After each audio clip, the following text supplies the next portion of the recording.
Hey, it's Clay. In this way, a video chart on ticker symbol MDGS. We will take a look at the 30-minute time frame.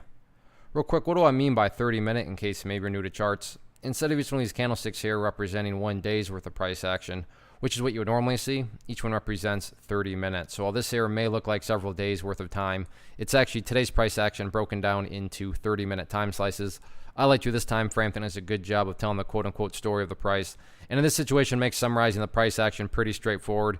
So if you say, Clay, look, summarize the price action for me quickly, I would say just an absolute pump and dump. Now, I'm not saying pump and dump in regards to the company. I don't know anything about the company. I'm making that statement based solely on the price action itself. And my definition of a pump and dump is that a price makes a really nice move in the upwards direction, and then within a relatively short amount of time, the price goes back to where it started, or in some cases lower. So let's just kind of figure out where all this started here.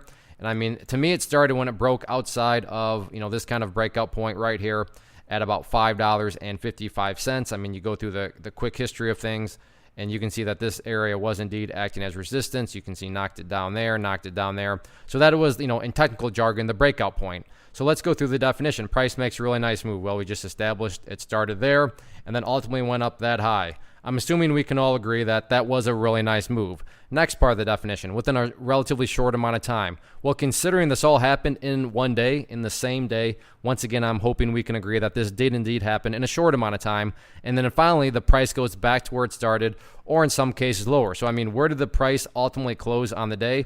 It closed right there. And not to insult your intelligence, but when you correspond that with over here on the chart, I mean, that's literally right back to where it all was. I mean, right inside this range. And not to insult your intelligence, like I said, but price movements that go back to where they were, not exactly a sign of true strength or anything like this. Now, can the bulls put together a whole new move and make a big bounce to the upside again? Yeah, I'm not saying the bulls can never, ever make another nice move.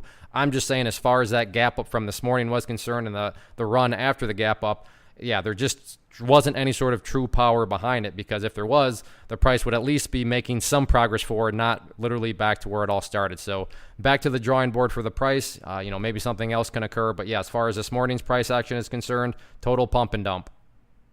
One of the biggest questions that I get is, hey Clay, how do you find the stocks that you trade? So what I've done is put together a free resource guide where I talk about the tools that I use to locate stocks that I find interesting and think may have potential. So if that sounds like something that could add value to you as a trader, then click on the image that is up on the screen right now and I will email you the guide. The guide itself is very short and to the point, and best part, it's completely free.